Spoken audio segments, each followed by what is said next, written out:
కూటమి ప్రభుత్వం వచ్చి 100 రోజుల పైచిలకు పాలన అవుతుంది. విజయవాడ ఉపద్రవానికి ఎలా సహకరించింది ఇలా అనుభవం? మొత్తానికి అయితే సహకరించారండి. కాకపోతే ఏంటంటే కొన్ని ఏరియాలు ఉంటాయి కదా, చిన్న చిన్న సందులు అలాగా పైన ముసలోళ్ళు కానీ అలాంటి వాళ్ళు ఉంటారు కదా, వాటికైతే సహాయం అందలేదు. ఎలాగా ట్రాక్టర్లు వస్తున్నాయి, అక్కడ ఇసిరేసి వెళ్ళిపోతున్నారు, ఇస్తున్నారు, జరుగుతుంది. తెచ్చేవాళ్ళు తెచ్చుకుంటున్నారు, బయట వాళ్ళు తెచ్చుకోలేరు కదా, ముసలోళ్ళు తెచ్చుకోలేరు కదా. మా లాంటి వాళ్ళు ఎత్తే ఏమన్నా తెచ్చిన దాంట్లో ఒకటి ఇవ్వటం తప్పించి ఇంకైతే ఏం లేదు. డిప్యూటీ సీఎం గారు నన్ను రావద్దన్నారు, అందుకే రాలేదంటున్నారు. ఆ అంశం గురించి విశ్లేషణ ఇవ్వడం జరిగింది ఆయన, అది ఎలా చూడాలి? అలాగా మీరు మాట్లాడితే ఏంటంటే పిఠాపురం వెళ్ళారు, మోకాళ్ళ లోతు వచ్చినాయి, ఇంకా రాలేదు, వరద వస్తుందని తెలుసుకొని వెళ్ళారు. ఇటు కన్ఫామ్ గా రావాలి కదా, వరద వచ్చింది కదా, ఇటు కూడా మరి రాలేదు కదా. ఇదే పిఠాపురం అంశానికి సంబంధించి జబర్దస్త్ నట్లు అప్పుడు వచ్చి ప్రచారం చేశారు. వరద ముప్పు సమయంలో పులిహోర ప్యాకెట్ కూడా తీసుకురాలేదు. కిరాకార్పి ఏమయ్యాడు, హైపరాది ఏమయ్యాడు, రైజింగ్ రాజ్ ఏమయ్యాడు, గెటప్ సీను ఏమయ్యాడు, సద్దాం ఏమయ్యాడు అని అందరూ ప్రశ్నిస్తున్నారు. అది ఎలా చూడాలి సార్? అందరూ ఎన్నికలకి హాజరయ్యారు. మనం చేయాల్సింది ఏంటంటే ఎన్నికలకి హాజరయ్యి వాళ్ళ కర్తవ్యాన్ని చూపించారు, వరదల్లో చూపించలేకపోయారు. నేను జన సైనికుడినే కాదని నేను చెప్పను, కానీ ఇలాంటి సమయాల్లోనే కదా పవన్ కళ్యాణ్ పేరుని పెంచాల్సింది. రాజకీయంలో పెంచితే ఏముంది? ఒక పక్క చూసుకుంటే ఈయన 6 కోట్ల విరాళం ఇచ్చారు పవన్ కళ్యాణ్ గారు, 1 కోటి రూపాయల విరాళం మాజీ ముఖ్యమంత్రి గారు ఇచ్చారు. సో ఈ వ్యత్యాసం ఎలా చూడాలి? ప్రజలకి నష్టపరిహార రూపంలో ఎలా అందుతుందంటే చాలా మంది ఏంటంటే ప్రభుత్వ నిధికి ఇస్తున్నారు, అలా కాకుండా ప్రజలకి కష్టాలు కానీ ఒక్కొక్క ఏరియాకి ఎంత ఇవ్వాలి, అలా అయితే మంచిది. అంతే కదా అని మేము సీఎం ఫండ్కి 10 కోట్లు ఇచ్చాం, సీఎం ఫండ్కి 20 కోట్లు ఇచ్చామంటే కరెక్ట్ కాదు కదా, ప్రజలకి రావాలి కదా. అన్న మరొక అంశం చూసుకుంటే ఇదే అంశంలో చూసుకున్నట్లయితే ఇంత పెద్ద ఉపద్రవం ఎదుర్కొన్న ప్రజలకి నిన్నటి నుంచి కూడా మైకులు పెట్టి ఆస్తి పన్ను ట్యాక్సులు కట్టమంటున్నారు. మాఫీ చేయొచ్చు అంటారా, సబ్సిడీ ఏమని ఇవ్వాలంటారా? మాఫీ చేయాల్సిందే అండి, సబ్సిడీ ఏముంది, సబ్సిడీ ఏం కాదు, మాఫీ చేయాల్సిందే. మరొక అంశం చూసుకుంటే ఉమ్మడి కూటమి ప్రభుత్వంలో మహిళలకు పెద్ద రక్షణ ఉంటుంది అంటున్నారు. చంద్రబాబు నాయుడు గారు ఎటువంటి ఉపేక్ష లేదు. మొన్న ఆదిమూలం గారి గురించి చూసుకున్న అదే అంశం. నిన్న జానీ మాస్టర్ జన సైనికుడు ఆయన మీద కొన్ని అభియోగాలు వచ్చినాయి. పార్టీ చర్యలు ఎలా ఉండబోతున్నాయి? మళ్ళీ జానీ మాస్టర్ అయితే సస్పెండ్ అయితే చేశారండి. ఆల్రెడీ నిన్నే లెటర్ జనసేన పార్టీ ఆఫీస్ నుండి అయితే వచ్చింది, కానీ పవన్ కళ్యాణ్ గారు అయితే స్టేట్మెంట్ ఇవ్వలేదు, ఎటువంటి విషయం గురించి మాట్లాడలేదు. సో దాని మీద ఎలాగో చర్చలు జరుగుతూ ఉంటాయి. ఆ అంశం పక్కన పెడితే ఒక పక్క రోజా గారు పవన్ కళ్యాణ్ గారి పైన చేసిన వ్యాఖ్యలు ఎలా చూడాలి? రోజా గారు పవన్ అసలు ఈ వరదల నేపథ్యంలో ఆవిడ ఒక చిన్న స్టేట్మెంట్ లాగా పాస్ చేసి ఆవిడ వచ్చి మాట్లాడుంటే బాగుండేది, ఇక్కడికి వచ్చి మాట్లాడుంటే పవన్ కళ్యాణ్ గురించి బాగుండేది, మేము చక్కగా రిసీవ్ చేసుకునే వాళ్ళం. అని చేయలేదు కదా. అందరూ మైకులు పెట్టుకొని ఇళ్లలో మాట్లాడడం కరెక్ట్ కాదు కదా. వరదల్లో రావాలి ఎవరైనా. చంద్రబాబు గారు తిరిగారు, అలాగే పవన్ కళ్యాణ్ కూడా తిరగాలి. అన్న ఉమ్మడి కూటమి తీసుకొచ్చిన ఈ సూపర్ 6 పథకాలు ఏవైతే ఉన్నాయో ఈ ఉపద్రవం ఒక వంకగా చూపి ఇంకా లేట్ చేస్తారంటారా, వచ్చే సంవత్సరం నుంచి అమలు చేస్తారంటారా? ఇంకో 3 months 4 months లేట్ అయినా ఆశ్చర్యపోవసల్లా. ఇప్పట్లో అయితే చేయరు, 3-4 months తర్వాత చూడాలి. సో చూసుకున్నట్లయితే మరొక అంశం, పొరుగు రాష్ట్రం హైడ్రా తరహాలో మనకు కూడా ఏదైతే బుడమేరు వంతుల పటిష్ట కోసం ఇక్కడ నుంచి కొల్లేరు వరకు మంచి పటిష్టమైన గోడ కడతామంటున్నారు. రెండో చూసుకుంటే బుడమేరుకి ఎక్కువ పటిష్టత కోసం చేస్తామంటున్నారు. ప్రజలు ఆహ్వానించే పరిస్థితి ఉంటుందంటారు? ఖచ్చితంగా దీన్ని అయితే ఆహ్వానించరు, ఎందుకంటే హైదరాబాద్ లోనే హైడ్రా గురించి చాలా వ్యతిరేకతలు ఉన్నాయి.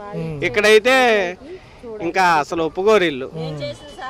ఏదైతే ఉందో మాజీ మంత్రులు సంబంధించి కానివ్వండి, మాజీ ముఖ్యమంత్రి ఇటేమన్నా వచ్చారా సమీక్షకు? ఇటు ఎక్కువగా ఎవరు రాలేదండి. అసలు మహా అయితే ఒక ఏం పేరు తుమ్మల రామనాయుడు, అది కూడా ఎవరు రాలేదు. చూసుకున్నట్లయితే మరొక అంశం, కొత్తగా మాజీ ప్రభుత్వాలకు సంబంధించి పార్టీ కార్యదర్శులు కానివ్వండి, ప్రధాన కార్యదర్శులుగా కొంతమందికి ఇవ్వడం జరిగింది సినీ రంగంలో. అందులో యాంకర్ శ్యామల గారు కొన్ని వ్యాఖ్యలు చేశారు చంద్రబాబు నాయుడు గారి పైన, పవన్ కళ్యాణ్ గారు. ఆ విషయం ఎలా చూడాలి అసలు? నేను అదే అంటున్నాను, ఇందాకే చెప్పాను, ఇంట్లో కూర్చొని వ్యాఖ్యలు చేయడం సరికాదు. అది గవర్నమెంట్, ఇప్పుడు ప్రెజెంట్ గవర్నమెంట్ అయినా మాజీ గవర్నమెంట్ అయినా ఇక్కడికి వచ్చి మాలో ఉండి చేస్తే మేము ఆహ్వానిస్తాం, అంతే కదా అని ఇంట్లో కూర్చొని మైకులు పట్టుకొని చెప్తే కరెక్ట్ కాదు అది. మరొక అంశం చూసుకుంటే ఉమ్మడి రాష్ట్రంలో ఎప్పుడైతే మనం ఉన్నామో అంతకుముందు ఇవన్నీ పటిష్టం చేసుంటే ఉమ్మడి రాష్ట్రంగా ఉన్నప్పుడు విడిపోకముందు రాజశేఖర రెడ్డి హయాం నుంచి మొన్న జగన్మోహన్ రెడ్డి హయాం వరకు వీటి మీద కొద్ది కాన్సన్ట్రేషన్ చేస్తుంటే ఇంత ఉపద్రవం వచ్చేది కాదు అంటున్నారు. కేంద్ర ప్రభుత్వం పురంధేశ్వర గారు ఏమంటున్నారంటే మేము ఆల్రెడీ 500 కోట్లు ఇచ్చాము, 100 కోట్లే ఖర్చు చేశారు దీనికి నిమిత్తం, అవన్నీ కూడా పెండింగ్ ఉన్నాయి, ప్రభుత్వాన్ని ఖచ్చితంగా అడగాలి అంటున్నారు. పాత ప్రభుత్వాన్ని ఎలా చూడాలి? అడగాలి, ఖచ్చితంగా అడగాలి. ఎందుకంటే వాళ్ళల్లో వాళ్ళే దోచేసుకున్నారు. ఇప్పుడు లాస్ట్ టైం జరిగినాయి, ఫాల్ట్లు జరిగినాయి, అందుకనే కదా రిజల్ట్ తేడా కొట్టింది. 11 ఎందుకు వచ్చాయి రిజల్ట్ అనేది? ఖచ్చితంగా వ్యతిరేకత ఉండబట్టే. 8 వచ్చిన రాష్ట్ర ప్రభుత్వం వచ్చిన 6 నెలలకే వ్యతిరేకత మొదలైపోయింది. సో ఇంకొక అంశం, ఫైనల్ అంశం చూసుకున్నట్లయితే ఉమ్మడి కృషితో ఇద్దరు మాజీ ప్రభుత్వాలు ప్రస్తుతం ఉన్న ప్రభుత్వాలు వెళ్తే నష్టపరిహార అంచనాలకు కానివ్వండి వీటికి సంబంధించి ఇచ్చే విధానం బాగా ముందుకెళ్తుంది, అందరూ సమిష్టి కృషితో ఉండాలని ప్రజలు అంటున్నారు. ఎలా చూడాలి? మళ్ళీ చెప్పండి. ఏదైతే మాజీ ప్రభుత్వం ఉంది, ఇప్పుడు ఉన్న ఉమ్మడి కూటమి ప్రభుత్వం మంత్రులు ఇద్దరు కృషి చేసి నష్టపరిహార బాధితులకి పారదర్శకంగా అందజేస్తే నష్టపరిహారం బాగుంటుంది అంటున్నారు. ఎలా? అంతేనండి. ఎక్కువగా చాలా మంది ఏంటంటే ఒక కింద ఇల్లులో అయితే 50,000 1,00,000 వరకు నష్టపోయారు. ఎందుకంటే ఫ్రిడ్జ్ కాస్ట్ మీకు ఎంత బయట 30,000 ఉంది, టీవీస్ ఇవన్నీ మినిమం కింద ఇల్లులు వాటికి ఏంటంటే ఎక్కువగా ఉంది. మాది పక్కన పెట్టేసేయండి, కంట్రీలో ఎవరి ఇల్లు అడిగినా లోతట్టు ప్రాంతాలు ఉంటాయి కదా, ఒక్కో ఇంటి దగ్గర 10 అడుగులు వచ్చినాయి, 10 సింగనగర్లో 12 అడుగులు వచ్చినాయి. ఇంటికి 25,000 నష్టపరిహారం అంటున్నారు. సరిపోతుంది అంటారు? సరిపోదండి, సరిపోదు. ఏమొస్తాయి, ఏమి రావు. మా అయితే మా ఇళ్లలో నీళ్ళు వచ్చినాయి, ఇక్కడ సామాన్లు కొన్ని పోయినాయి. పైన ఇళ్లలో ఏంటంటే తిండికి ఒకటి, వ్యాపారాలు లేవు అసలు. వాళ్ళు బయట పనికి వెళ్ళరు కదా, 2 వారాలు ఇంకా ఇంట్లో ఉన్నట్టే కదా. అలా చూసుకున్నా 25,000 ఏం సరిపోతాయి? మరి సినీ రంగాల నుంచి విరాళాలు వచ్చినాయి, ప్రైవేట్ రంగాల విరాళాలు అనేది ప్రజలకి అందజేయాలి కానీ సీఎం కి గుర్తింపు కోసం కాదండి. విరాళాలు సీఎం కి వెళ్ళి ఇప్పుడు సాయిధం తేదీ వచ్చారు, వెళ్ళి కలిశారు, ఫోటో దిగారు. అది పవన్ కళ్యాణ్ గారు వచ్చారు, 6 కోట్లు ఇచ్చారు. అది జగన్ గారు ఉన్నారు, 1 కోటి రూపాయలు పరిచారు. ఇలాగ కంపెనీల నుండి వీళ్ళు పక్కన పెట్టండి, వీళ్ళు తక్కువ 1,25,00,000 అలా కాదు. బయట కంపెనీలు 10 కోట్లు 8 కోట్లు 6 కోట్లు బీభత్సంగా ఇచ్చాయి. ఇంకా గవర్నమెంట్కి ఇంకేం కావాలి?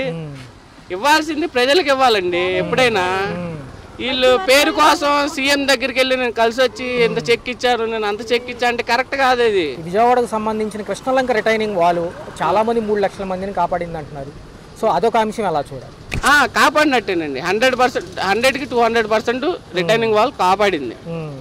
దాని విషయంలో ఉదంతం చూస్తే కొంతమంది కావాలని చేసామంటున్నారు, కొంతమంది సహజంగా జరిగింది అంటున్నారు. అది ఎలా చూడాలి? ప్రకాశం బోట్లకు సంబంధించి ఉదంతం ఇప్పుడు ఏదైతే ఉందో ప్రకాశం బ్యారేజీ సహజంగా జరిగిందని కొంతమంది, ఉద్దేశపూర్వకంగానే కొంతమంది అంటున్నారు. ఎలా చూడాలి అంశాలు? సహజంగానే చూడాలండి. ఎందుకంటే ఒకళ్ళు చనిపోవడం, 2 చనిపోవడం కాదు కదా. బోట్లు గుద్దుకున్నాయి అనుకోండి, ప్రకాశం బ్యారేజ్ జరిగింది అనుకోండి, కొన్ని వేల మంది చేస్తారు. అదేంటంటే రాజకీయ కుట్రంగా చూడకూడదు. ఇప్పుడు సపోజ్ చిన్న విషయాన్నే రాజకీయం చేస్తారు, ఇంత పెద్దదాన్ని రాజకీయం ఎందుకు చేయరు? కన్ఫర్మ్ చేస్తారు. అటు వాళ్ళు ఇటు మాట్లాడతారు, ఇటు వాళ్ళు మాట్లాడతారు.